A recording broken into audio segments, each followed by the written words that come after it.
We start with George. He's on the atomic, molecular, and optical physics side. He will talk about generation of peregrine solitons in multi-component Bose territorial states. Thank you very much, George.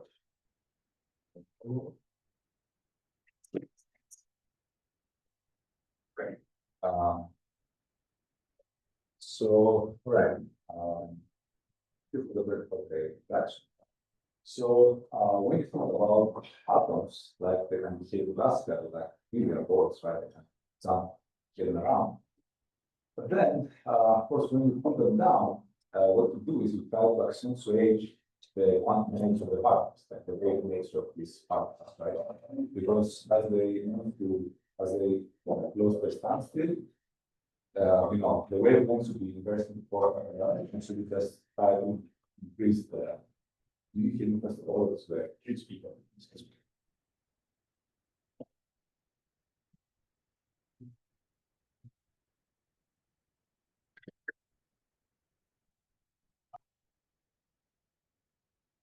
Right, so when you have like the particles, essentially, you accentuate their quantum nature, so they become waves with large wavelength. And when you move them further down, then depending on statistics of the particles, you will have different behavior. So if there are bosons, their wave is going to overlap, and you're going to have, they are allowed actually to be in the same one state, right? In the low state. And the matter waves can actually interact. We can be like a giant matter wave, as you can see here. And the question is, when you have like a bunch of atoms, like 10 to the 6, right? Which 10 to the 6, you can have describe your whole gas. So in this very equation for 10 to the 6 particles interacting once. But that's a no-go, right? That's super, super hard. And instead, we can use these properties about this giant matter wave. Say, okay, let's describe our gas. Let's describe this giant matter wave instead with one single equation. So we know that with quantum mechanics, you want to deal with this atoms, you have to solve the Schrödinger equation, right? But what about instead having like a modified Schrödinger equation where now they like this psi field, which now describes the overall giant matter wave of the atoms we call atoms. But instead of just having the Schrödinger equation, let's say that because all the atoms interact with each other, so they see each other, let's say that the interaction potential should be something dependent on the density of the atoms. So every atom sees the overall density. And this is called the mean field approximation. And you see the interaction potential depends on psi squared with some coefficient, which is the coupling strength. Now, in this interpretation, psi squared becomes the density, because if you if you take the modulus squared, it becomes the density, and now the wave function is normalized to the total particle number. So this is called the mean field approximation, and from a linear equation, we turn to a non-linear equation, right? If you want to describe this collective behavior of all the atoms as a giant matter wave. And the question is, okay, what happens, what does this mean? I mean, when we go from linear to non-linear, what are the implications of that? So for that, let's think about a single particle and a wave packet of size L. Now, it will propagate according to this equation. So if you think about this particle, just by dimensional analysis, the energy should be inversely proportional to L squared, right? Now, if you think classically again, if you have a particle in a potential, you have a particular size of your wave packet, then what will the particle do? It will roll down, just try to minimize its energy. So essentially, the wave packet, you look in a single particle, like in a Schrödinger equation, the wave packet will just disperse, right? So L, it will just go to larger L, right? And now let's think about this modified Schrödinger equation, this nonlinear equation. Now it depends. And now if we think about again this wave packet, the energy can be written like the dispersive energy due to the kinetic part that we saw before. So the wave packet tries to disperse. But we will have the extra term coming from the extra nonlinearity.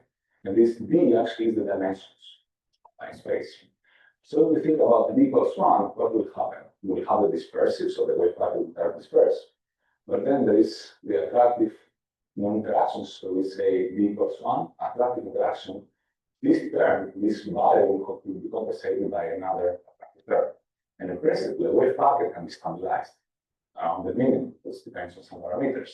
And this means this is actually a solitary wave. If you put it there, you will not do anything, you just stay still. And this is called actually a bright solid, and this is the waveform. Yeah. So, all right, so this is like a stationary picture, but this nonlinear Schrodinger equation contains some other solutions which are non-stationary, still in 1D. For this one, there is this nice actually analytic formula, which is a monoparametric family of solutions, and depends on one parameter alpha. So B and omega are all of them depend on alpha. And you see it depends on time also. And you have, depending on alpha, 3 different solutions. So if alpha is less than 0.5, then you can have what is called an aggregate breather. So your wave function or your density, so this is psi squared here, you have space, you have time here. And you see that you have localized wave packets for solitary waves, which are periodic in time and space, right? And you can think of them like an infinite light stretching through the entirety of the universe. And T, actually, that's interesting because all of them appear and disappear. So you have like a flat background, nothing happens, and then suddenly like a block of infinitely periodic, like an infinite chain periodic solids. Now, if you stretch the periodicity or if you turn to alpha to 0.5, then your lattice actually extends to infinity the periodicity, and you end up with just one blob. It just appears, it's localized in both space and both time. And this is called the peregrine solid. And if you go further past this point, past 0.5, then essentially what will happen is that you will get a breather, solid breather.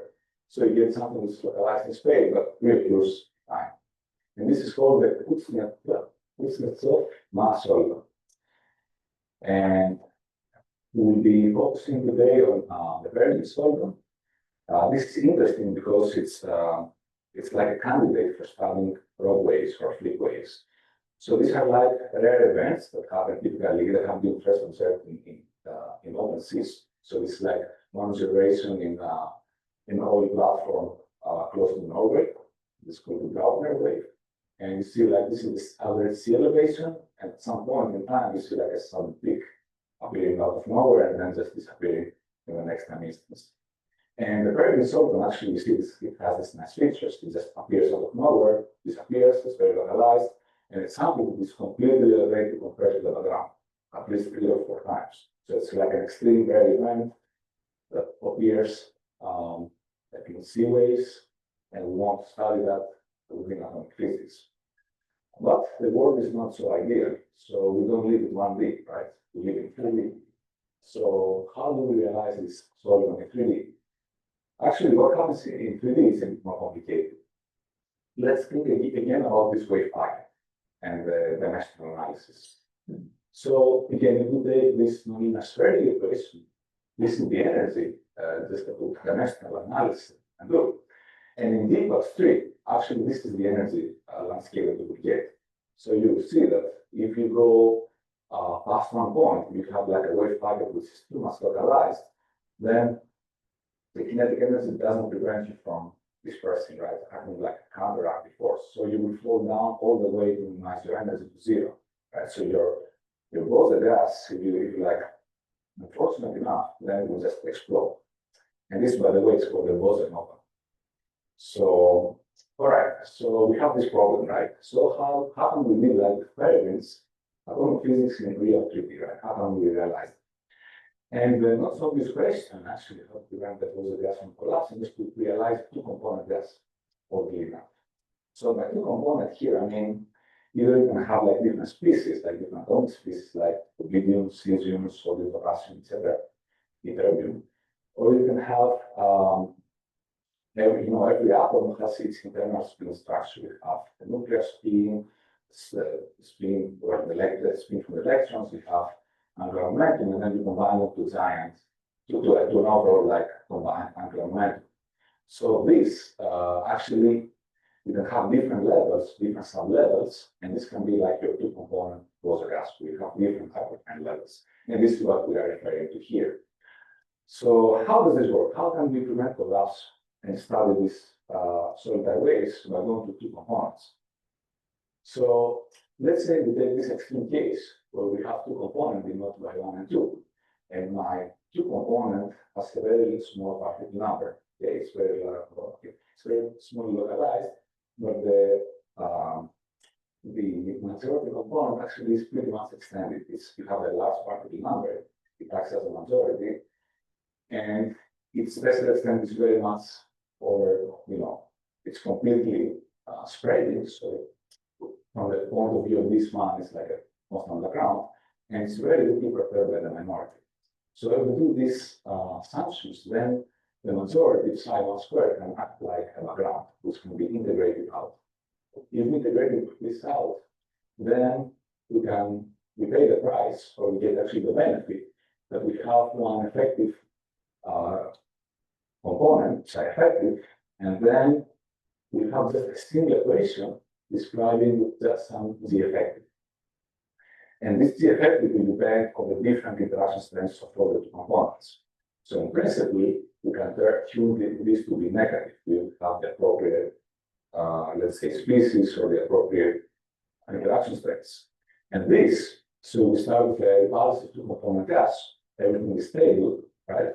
No collapse. And then we can study something which is attractive, effective and attractive. So how does this effective reaction work? Here you see, again, this space-time plot, psi squared x and t. And you see, this is the result coming from the effective component. You see this high structure peak, 6 times the Lagrange amplitude, you have this periodic structure with a good density nonces. And this is the result coming from the action of the component. You can see they're more or less or almost identical, right? So with this, you can really propose something that's be attractive, and you can start this solitary waves without actually collapsing. And this was actually used to realize this peregrine solvents in two-component Rubinian gases. So you take hyperfine levels. Of course, this is an elongated tube, so you squeeze the atom along one direction. So this is the YX hat, and you see like a very high density peak here. So the brighter the color, the more high the density, right? And this is the experimental realization of this peregrine. Essentially, you prevent the collapse because you go to two components. So this is just the image of one component, and this is the red prediction that comes out of the two components. And what I'm doing is to go to three components and do the reduction from a particle imbalance mixture of one majority to minority components, because then you can realize an effective two-component system.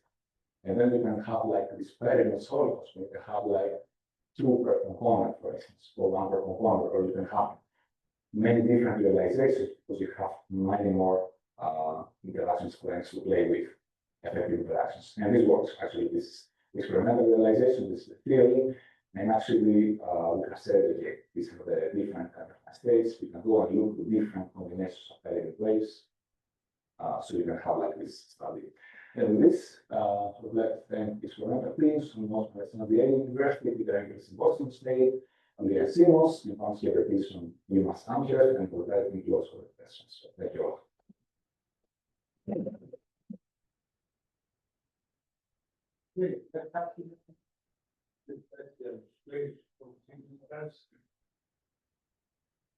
Any questions, please? On one of those last pictures you showed where you had the effective one component, I think it was. Yeah. Are those still considered localized in space-time, even though we can kind of see some spatial separation? You mean about the separation afterwards, right? Yeah. So yeah, this is we try to dynamically generate this. So we say we have like a small bump. Initially, maybe you can see that like a small bump. Mm-hmm. And then because it's attractive, this will generate the peregrine. However, afterwards, because the system is attractive, it will not appear completely straight. It will break, and actually you will have like a cold spread if you realize that if you continue your time. this is like VMI instability. So modulation instability, if you have an attractive background, then small perturbations will try to break and complex large density modulations. So this is the manifestation of that afterwards.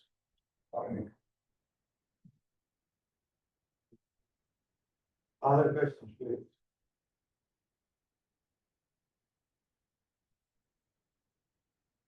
Okay, if this is not the case, let's thank Rob. And continue with Daniel.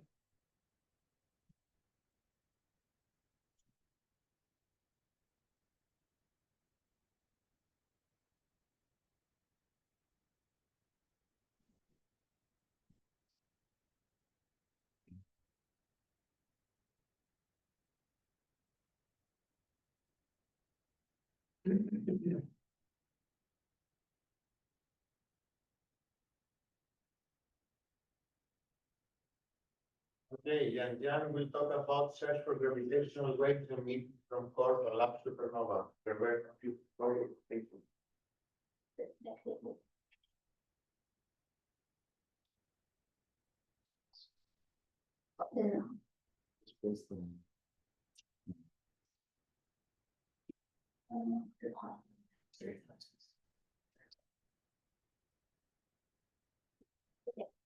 Everyone, thank you for giving me an opportunity today to share my work.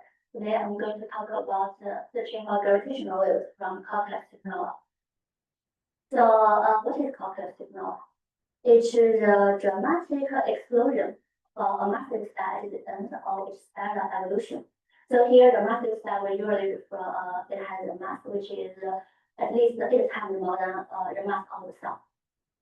And how does it happen? So for a massive star, it burns through hydrogen, helium until iron. When the iron core exceeds the Chern-Shaker limit, which is around 1.4 solar mass, the core becomes unstable. And in this case, the gravity becomes the dominant force. So the core collapses, forming a very hot proton-neutron star, which may result in an explosion. This is what we call complex supernova. What do we know about supernova? Yes, there are several things we know. First, it's very rare. Based on a previous study, it usually happens 1 or 2 per century per galaxy. And the last notable supernova was supernova 1987A. So was exploded in 1987. So Virginia Alpha galaxy. And it emits a lot of energy. And it transcends the last only months, and it can be observed. Usually, we can observe a peak in optically in light curve, and hopefully, eventually, we can solve it. And how do we find supernovas? Yeah, for supernova, before explosion. So there are the neutrinos emitted before explosion. Then when it's exploded. So of course we can observe it optically or with a telescope. So this is electromagnetic wave. So we can observe it with neutrinos and electromagnetic wave. However, during the entire process, we can also observe a supernova or detect supernova with gravitational waves. So this is what I'm going to talk today. So 3 different messenger neutrinos, electromagnetic waves, and gravitational waves. Why supernova are interesting? Yeah, it's a dramatic explosion, but there are a lot of unsolved mysteries in this simple, it's not a simple explosion. It's a very complicated system.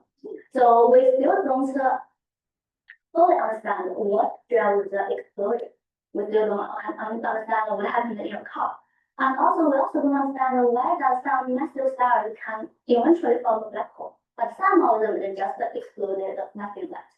So, and also different patterns, we still cannot answer it.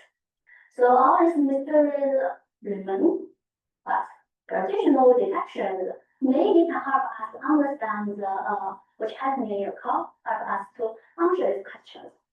So now I'm going to talk about how we detect gravitational waves. Focus on the detector. we need several detectors. So here, to detect gravitational waves, we have a network of the ground-based gravitational detectors. So there are two detectors called LIGO in US, one in Louisiana, one in Washington State. This is two interferometers. So they are very huge. Each arm is 4 kilometers long. And there's one in Italy called Virgo and another one called Cadra. So since 2015, LIGO and Virgo have conducted 4 observing rounds. So actually, a few days ago, it was 10 years anniversary of the first gravitational wave detection, which was made in 2015. And at this moment, the fourth observing round is still ongoing. So it started on 2023, and it will end at the end of this year. So with this data taken from the detectors, we are able to do some search for gravitational waves from supernova. So what kind of search do we do?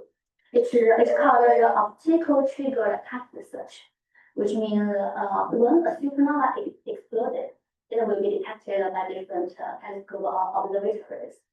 And we will collect the supernova information from this observatory, the scale location, the discovery time, or explosion time, and then we decide the onset window, which means a time window that the gravitational waves may be emitted. So this onset window is a search window that we are going to search for signals. And after we have decided the time window, we run our pipeline, which is called current waveforce. Talk much about it. So we run our pipeline to do the search. First, we do the closed box search, which means we will use the real data we need to choose a different parameter. After all the parameters is well, then we open the box to see if there's any signal in the lab data. And after that, we can do some analysis to see how sensitive our detector is, and also to derive some upper image. So this is the workflow for search. Next, I'm going to share our most recent search, which is the search for supernova 2020X. As I mentioned, this search is a text search, so now we detected this supernova. So it's in a galaxy 101, which is 6.7 megaparsec away from us. So it's one of the closest supernova which has been observed in the last 10 years. So yeah, so it makes this event significant. And when it was discovered, it just before the first observing run started. At that time, LIGO was in the engineer run, so we can still have some data to do research.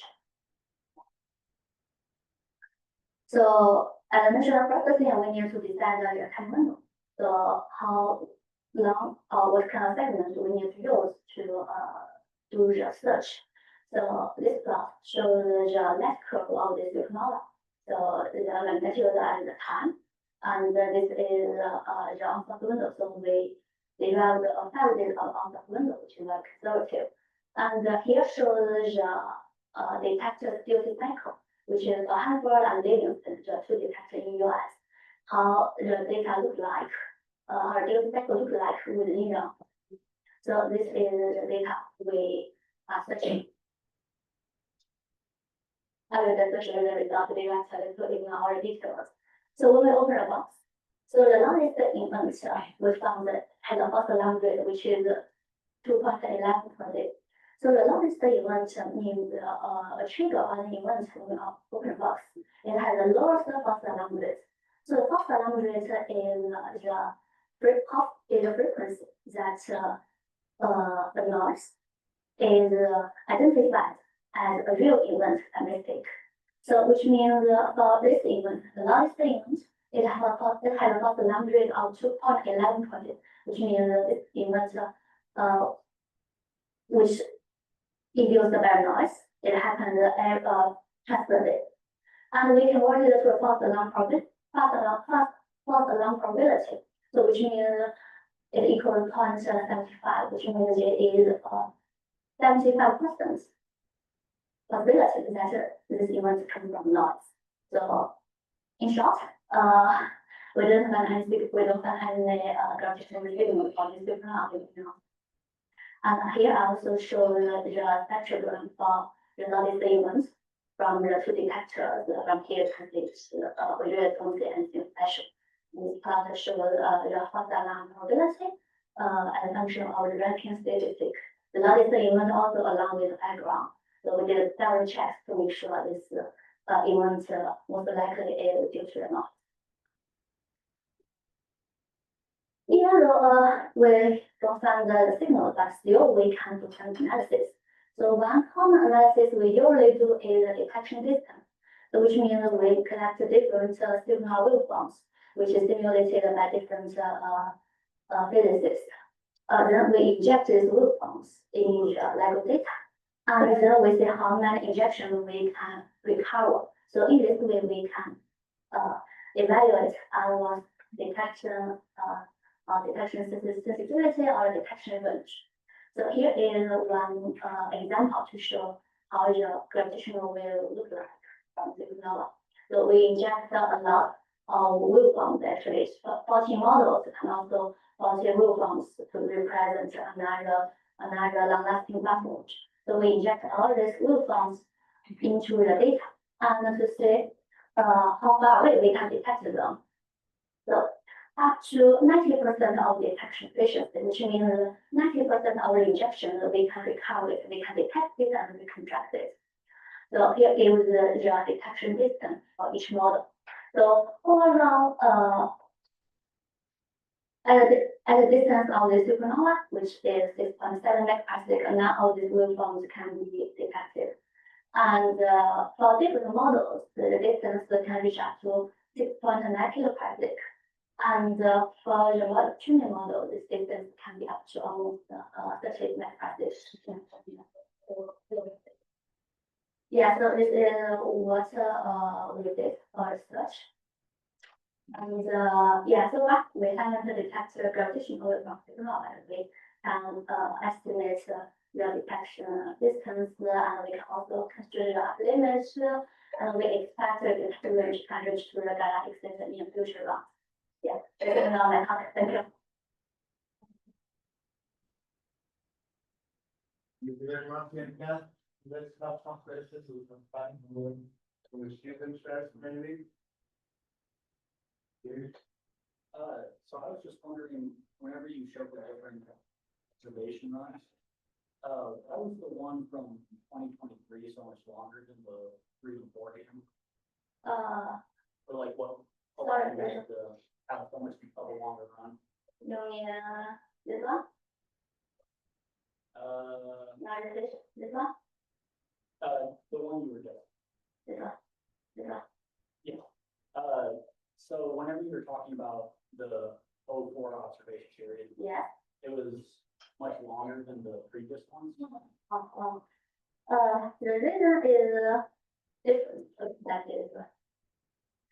So first, different observing routes are LEGO. The time is not the same. It doesn't mean the first observing round for around 1 year, and the second one has to be another 1 year. No, it really depends on how the detector's condition, and if the detector running pretty well, and of course between each round, so the detector is upgraded to improve the sensitivity.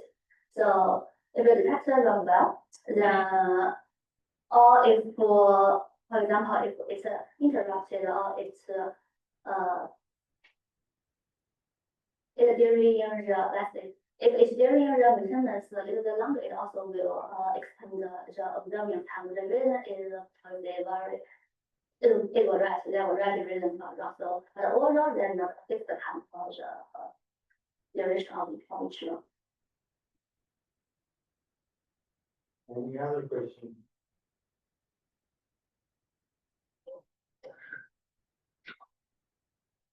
No? One more time. Okay, English is not the Thank you. Thank you.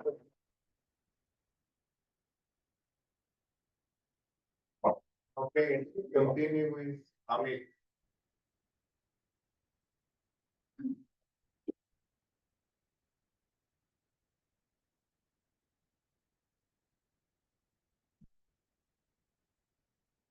So Amit will talk about the evolution of satellite galaxies in dense environments. Looking forward. Hi. So this is a work which I did previously, I guess, I am a PhD. So this work is heavily focused on understanding satellite galaxies in the context of the dark matter halo. Like how the evolution of the satellite galaxies can be different than galaxies which are evolving isolatedly. I'll come to each of these terms one by one. Okay. So this is how I'm planning to spend next 12 minutes by giving the motivation and background of the work and introducing you the technique which I use for this work and some results. Okay. So I start with the introduction, how a galaxy look like. So you know that billions of stars make a galaxy. This roughly spherical region shown in blue is known as the dark matter halo of the galaxy. It is mainly the dark matter. It is mainly constituted. It is mainly dominated by the dark matter of the galaxy. Okay, and this is something you see in the optical wavelengths, but not the bluish part. Okay, so the terminology is that I may be using this term halo again and again to just say that how big the galaxy is or like the what is just to describe the galaxy. Okay. Okay, so for me, the galaxies, I was interested in satellite galaxies, mainly in dense environments. Okay, so when I say dense environment, these were galaxy clusters, a collection of thousands of galaxies. Okay, so this is an image showing you how a typical galaxy cluster will look like. This is something you will see in the optical wavelengths. Okay, this is an image from simulation, but this is something you will see in optical. At the center of a typical galaxy cluster, there is a bright big galaxy known as the central galaxy, and the rest of the galaxies around this central galaxy evolving in the potential of the central galaxies are known as the satellite galaxies. These satellite galaxies live in the halo of their own, which I said that the galaxy has a halo. The halo of the satellite is known as subhalo. Halo of the central galaxy or a galaxy living alone is known as the halo. Okay. So when I will say, okay, so I have introduced you what is a subhalo and halo. These are the two terms which will be repeated. So these satellite galaxies are evolving in the potential of the main central galaxy. This is how the things are looking in the optical, but if you add the dark matter on top of it, this is how the things will look like. Mainly the mass of the galaxy is dominated by the dark matter. Okay. There are various processes going on in such a dense cluster environment because of which the evolution of satellite galaxies is impacted. When I say evolution, mass of a galaxy is the primary property which drives its evolution. So that means the mass around the satellite galaxy can be impacted by various processes going on in this dense cluster environment. For me, the main focus was like how the dark matter distribution around satellite galaxies is impacted because of these cluster-specific processes. Okay. The technique we used to answer this question was gravitational lensing. The gravitational lensing is sensitive to the total mass of the object. It can give you the direct idea of this. So gravitational lensing has three basic regimes. One is strong gravitational lensing, weak, and micro. So in strong gravitational lensing, what you see, of course, in gravitational lensing, there is a lens and there is a source. There is a source behind, assuming I am a lens and you are the observer. So if I am heavy enough, I will bend the rays coming from the source to you. So the phenomena of bending of light is gravitational lensing. So in the case of strong gravitational lensing, you can say the arc or the ring or the multiple images of the same source because of the deflections from the lens. Okay. This is the phenomena which is little rare. Like, of course, there are observational evidence of this, a lot of, but it's like in order to see this kind of picture like multiple images, the source, lens, and observer need to be pretty well aligned, and the lens need to be also Messier. These are not so common. But there is another phenomenon which is known as big gravitational lensing. There, the lens is not strong enough to produce the multiple images of the source, or the geometry is not so good that you can see the multiple images. Instead of the multiple images, you will see the distorted image of the source. So, assuming this is a source which is circular, due to the lensing, its image will be little stretched and distorted also. Like there is, if it is circular, it will be bigger, it will make bigger circle, and from bigger circle to ellipse, like okay. So something known as Sierra convergence. You don't have to write. So right is the cartoon which will show you how an image will look like in the presence of there is the intervening matter, which is just disappearing and appearing, is something acting as a lens here. So wherever there is a source, of course there will be an intervening matter between the source and us. So it will always be the case of lensing. Okay. Okay. So I am just giving you another representation of the same phenomena. It's like in the left you are seeing the images of galaxies, assuming they are circular. Okay. Now put a lens in front of those galaxies. This bigger thing, this white thing in the middle is something a lens is artificially put there. So what this lens is doing is just stretching and just distorting the images of these source galaxies. Okay. And these distortions will die down as you are going far from the lens. You will see that there are bigger distortions where they are close, and smaller if you are. Okay. These distortions give you the idea of the mass of this lens. Okay. I won't. How much time?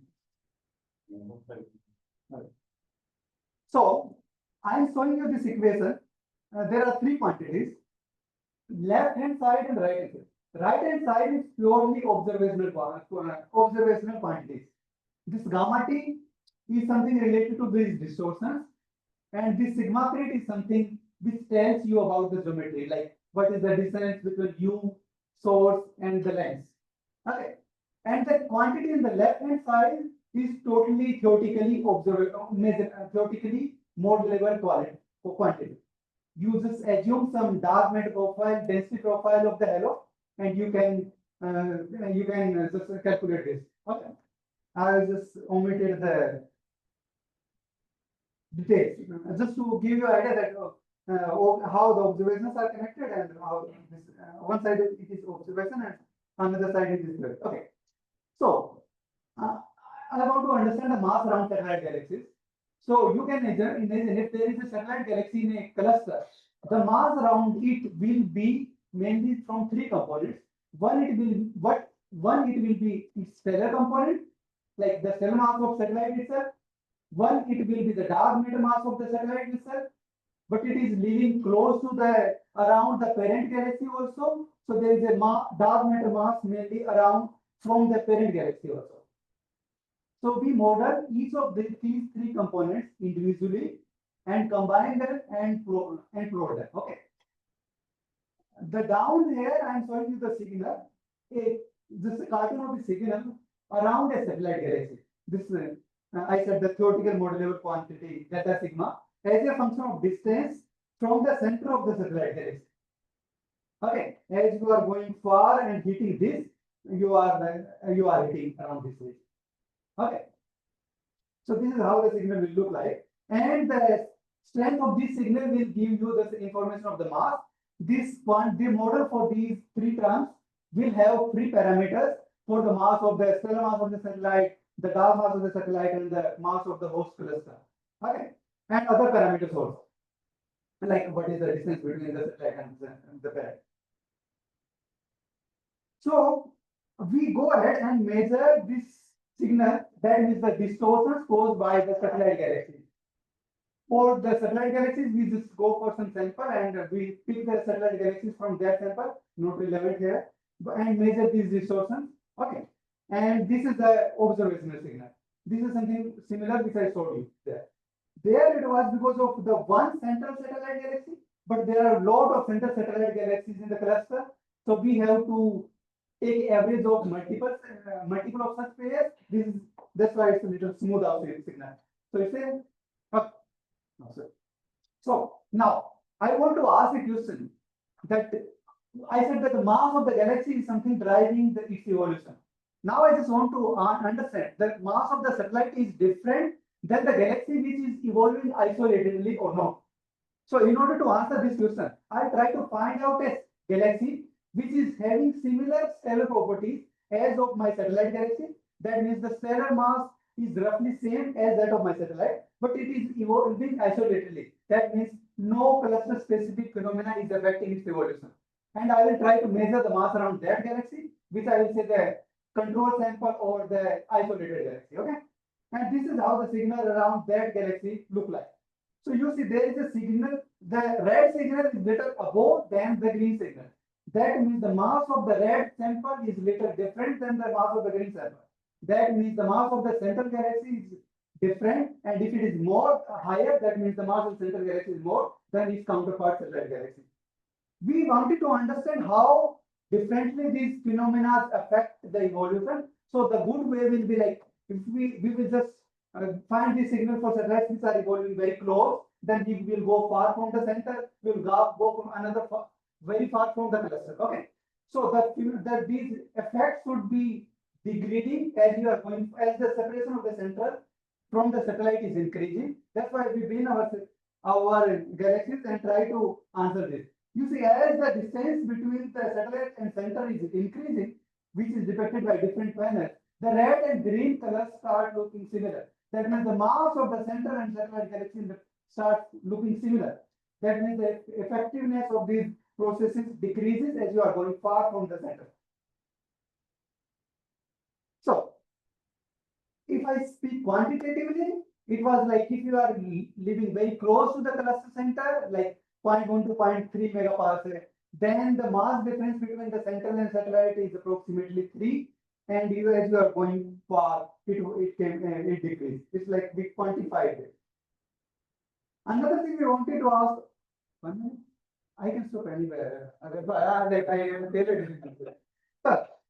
Another thing was like, okay, we wanted to ask, okay, we say that the effect of the processes as a function of distance from the cluster. Another thing we wanted to ask is the mass of satellite galaxies which are evolving from the different center, the different cluster center, is same or different. I mean, I want to measure the mass of the satellite galaxy having a distance of 0.1, 0.5, 0.1 megaparsec from the cluster center. You see the color, the blue is the result. So it's like there is no such increase, but it's like there are multiple, it could be only because if there are multiple effects competing.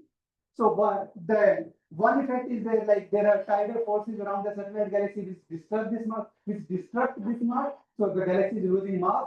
But heavier satellite galaxies can efficiently fall also. That's why there is a trade-off between multiple phenomena. That's why there is no sharp increase evident.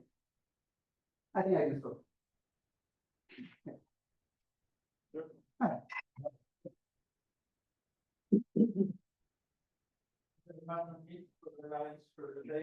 So, question, please. More than one this time, please. Please. I was wondering, you have mentioned coherent distortion, but does this distortion depend on directionality or it's just random? So the technique says that okay, there is no preferential direction in the universe. Okay, so the galaxies which are source galaxies will be randomly oriented, but the lens each causing this direction.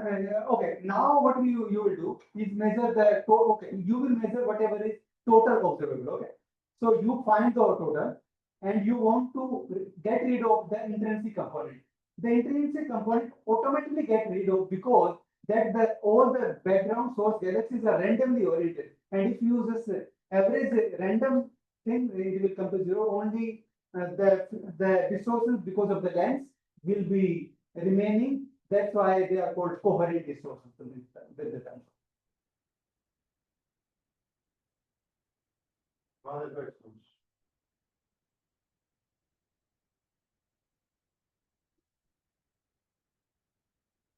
Any other question? Please, yes.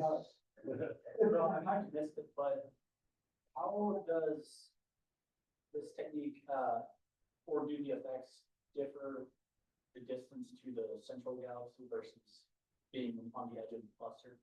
Technique is totally like, technique is just telling you that what is the distortion, it will cause on the background, whatever is there in the background. So it doesn't care whether it is central galaxy or whether it is satellite. It just need to be anything, any mass, it will cause the distortion. So you just simply see what is background of the, like, if you just want to, like, there is one satellite, so in the background of that, there is another satellite in the background of that. So in different directions, you will see different. I have a strange question. Let's look at your strong distortion, strong lensing effect. You have a source at the back which has a finite spatial or temporal coherence, and you distorted the signal that you receive, it interferes. So, or is there a technique that looks at the coherence properties of the distorted signal, trying to infer information about, say, spatial extent or some other properties of the source based on just the coherence of the signal that you receive, the distorted? Yeah, I think there are like, as you said, in strong gravitational lensing, there would be multiple paths a source can take, to come to you. That will affect it. Yeah, like the fact, so since there will be different paths, so the image you will see will coming at different time. You can predict when the next image, these time differences are used to infer like Hubble constant or something. There are other things which could use.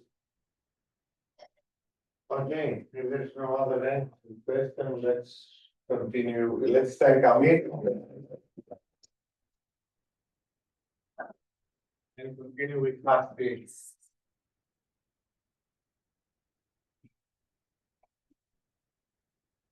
So first we will talk about simulating realistic Lyman alpha emitters, including the effect of radiation transfer. Thank you very much. Stage is yours. I'm finding it. It's okay. Yeah. So. No, that is fine. Where is the phone?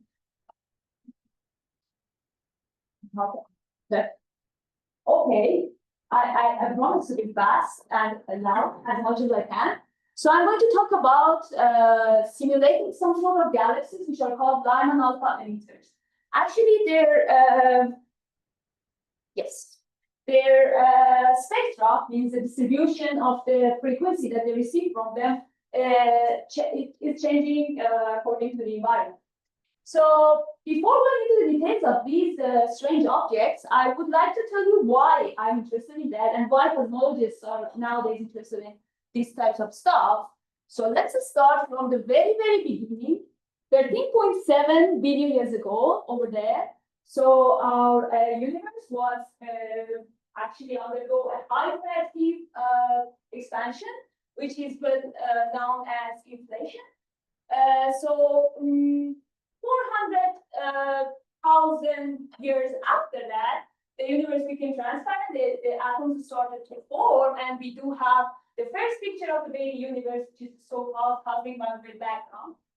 After that, well, no one knows about why inflation was happening, why universe suddenly was expanding, but it turns out that, okay, it's expanding. And there are indications from the cosmic boundary background that we do have some sort of matter in our universe, which is kind of mysterious matter. We call it dark matter. We have these types of matter as well as the visible matter. So there is gravitational forces in our universe. And when galaxies are forming from hydrogen and helium, then we having those of gravitational forces basically slows down the expansion. But the point is that 5 million years ago, means 9 billion years after the Big Bang, we do observe that the universe is expanding like with speed, like in an accelerated way. And there was Nobel Prize in 2011 for that. So people are wondering why it's happening. There are questions on that, definitely. But what an observational cosmologist does is basically, well, okay, we have a lot of data. Let's measure the distances between these galaxies and see how and this universe is basically expanding. Is it really expanding or not? So there are some classical ways to do that. Either you use standard candles or standard rulers. So standard candles is what Yanya was talking about, some sort of like you might be having some object in the universe that you know the flux, the luminosity of that object. If you put it further and further away, you will see dimmer and dimmer. So you can basically measure the distance from you to that object, right? Another thing is the standard ruler. If you have a ruler in the sky, you know the length of this guy. So you put it further and further away. The angular size of this ruler is going to be perceived smaller and smaller when you put it further and further away. So you can basically measure the distance between you and that guy, right? So it turns out that in our universe, we have these type of standard rulers. So this is, imagine before recombination in the early universe, we have some matter perturbations, density perturbations in our universe.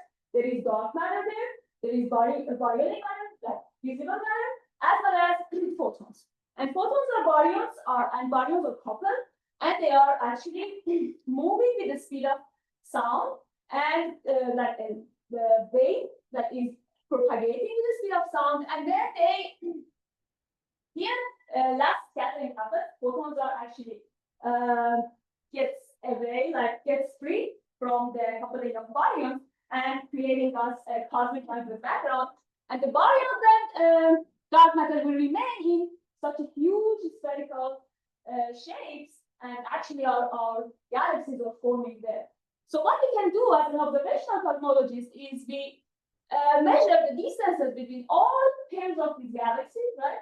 And just we count them. We count how many pairs of galaxies we have at this distance, how many pairs we have at this one, and we complete these basically histogram, right? Because we have a 3D map of the position of the galaxies, so that's all we can do, right? And when it is completed, right, we will see a feature here, which is the so-called baryonic acoustic oscillation, BAO, which actually is the imprint of that early universe, those spherical guys that remains still in our galaxy map, right?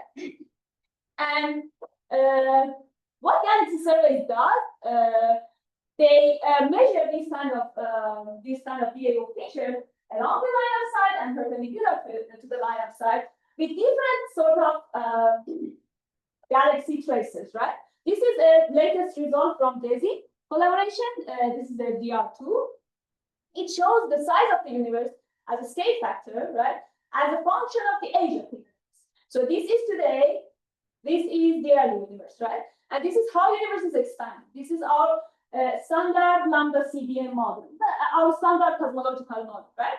So you use different tracers like bright galaxies, luminous red galaxies, emission line galaxies, quasars, and all of them. You measure this BAO along the line of sight, perpendicular to the line of sight, and you will have all these data which are quite well fit over this field, right? The point is that we have, if you look into this part, redshifts around 2 to 3, means 10 to 11 billion years ago, we have very few amount of data. This line of here is not the one that I'm working on. This is actually the line of a forest. These are not galaxies. These are basically the absorption lines of the quadrant spectrum. I'm not going to talk about those. So we do have very few amount of measurements of galaxies at redshifts 2 to 3 to 4 and these types of redshifts. That's why cosmologists nowadays are really interested in these types of galaxies called Lyman alpha emitters, right? LAE at redshift 2 to 3, 10 to 11 billion years ago. Why? Because the high-redshift universe is not explored yet with precision cosmology, and it's a target of many surveys. And right now, HEDEX is one of the pioneers doing cosmology with these sort of galaxies. And in the future, there is DESI 2, blah, blah, blah, blah, a lot of surveys. And what are these LEs? LEs are young star-forming galaxies, so star formation rate is really high there, right? And at the rest frame in UV, they emit at the rest frame 1215.67 angstrom in UV. So you can actually see them in optical or near infrared telescopes at redshift about 2 or more, means 10 to the radius. So we need to understand them. If we want to do measurements with them, like precision cosmology, we need to know them, we need to be able to model them. And why? Because we have a lot of systematic errors, we have uncertainties, and these would basically bias our cosmological measurements, right? So that's how we model them. We use n-body simulation. So basically, because we have 5 times larger dark matter in our universe than the visible matter, so n-body simulation, which is basically you have particles with only basically you call it collision-less dark matter. They just interact with gravity, nothing else, and they can basically they can give you a sense of like cosmic structures, like cosmic webs. So you first do that, and then you can find your gravitationally bound structures. Amit was talking about halos, dark matter halos in these, and then you put galaxies into your head. This is one way, which is an intuitive way that was our approach. But there are different ways that you can do. I cannot breathe. So that is not the only thing. We actually need the amount of photons that we want to observe from that specific galaxy. So this is the difficult part of our job. So the point is that we want to know how much of this photon is going to reach us and how much of it is going to be scattered or absorbed. Because this is diamond alpha and we have a large amount of hydrogen in the way, this is going to undergo millions and millions of scattering. So that will be the difficult part. Here you can see the Monte Carlo radiative transfer simulation for one photon. Basically, it scatters around. The mean free path of the photon changes. The position is changing, as well as the frequency of the photon change. Right. So we need to apply that, and we have the whole model. We want our model to be able to be in agreement with the observations, because we want to use it for survey, right? So we need to calibrate it to the basically the most how much information we can get from galaxy surveys from the like 1-point function and 2-point function of the survey means of a 3D galaxy map, means the density of the galaxies at each luminosity beam as well as the strength of the cluster. So that's why we do as what we do at the last point. Okay, I have a galaxy over there, and then I use radiative transfer simulation. So I have a shell model. I use a very simple one. I have a shell model and a standing shell, right? There is a photon generating there. In that shell, I have neutron hydrogen column density as well as dust, and it has a velocity. It has a speed. It's actually expanding. That's why I would get these beautiful line here, a double peak. If you want later, I can tell you why it is a double peak. But there is a solution, like analytical solution for that. So this is what you would get from the interstellar medium of the galaxy. And after that, this light, this photon has to pass through the intergalactic media, and the universe is expanding. So everything which is red will be redder. Everything is red shifted, right? Everything which is blue will move again to the right side of the spectrum. So we have a brighter red side and a bit lower blue side. And that's what we observe from telescopes, right? So our simulation is actually able to predict this spectrum. That is the nice part of it. So then we can say that how much is the luminosity of the galaxy that we have. this is the line alpha luminosity of the galaxy, which comes from this yellow part, which is the intrinsic star formation rate of the galaxy. And I know that how much photons I lost in the interstellar medium in blue, how much photon I lost in the intergalactic medium. And I parameterize all of it, I'm sorry, in terms of the properties of the galaxy as well as the properties of the shed model, and three parameters that I calibrate them to clustering and the luminosity function. And this will be our fitting. This black line is our model, and this shows the density. At the density, like number density of objects at each luminosity bin, and the strength of the clustering. And we are very well in agreement, because basically we are calibrating these two information. And this is not only that, our model is also able to it's in agreement with the strength of the emission line in comparison with continuum with the observation, even if we didn't calibrate our model to these observational points, as well as with the spin fraction of photons we observed one, and also with the velocity offset, which is really important for galaxy survey, because you do all the cosmology regression, right? So if you can reproduce that, that is really useful for a galaxy survey. And I will just leave that and go. Thank you. Thank you very much, Dr. for the nice presentation. So you have a model with that the parameter is alpha, beta, gamma, and you have the data that you're trying to fit the model to, right? How did you actually go about calibrating those parameters? Did you use like some sort of algorithm, or like what did you do? Oh, I was speaking then. I have a basically I didn't CMC, just speaking. I have a relation. I have some data, some parameters, and CMC. These three parameters. Okay. Yeah. Or you can just do it in a very simple way. At each point of your alpha, beta, gamma, you run the model, you get something. You run the model, you get something, and you have a three-dimensional space of all the results that can happen, and that would be basically it.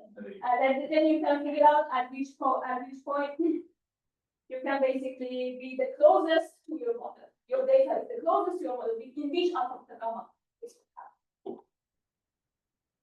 Next question. Could you please tell me what the difference is between these LAEs and the other galaxies that you talked about, like the ELGs, for instance? Yeah. Well, Or if there is any? I don't exactly know the definition of ELG. I see that there's people use it. I really don't know what they mean by that. But about LAEs, I can say that they actually have this Lyman dimension. It's really Lyman alpha. And that's why you have a large amount of scattering, and that's why you have this double peak. None of those galaxies have this double peak shape. Basically, that is one of the differences.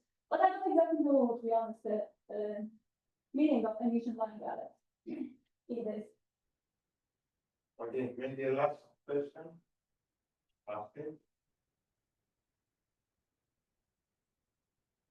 I think that would lie in different disciplines. So The ESGs lie in different disciplines. yeah, that's one of the difference. Actually, you can see that in the results. Well, they don't have Lyman parameter. They will be having it too. Hopefully, if they get completed. Yes, exactly. Okay, if there is no other question, let's thank Basti again.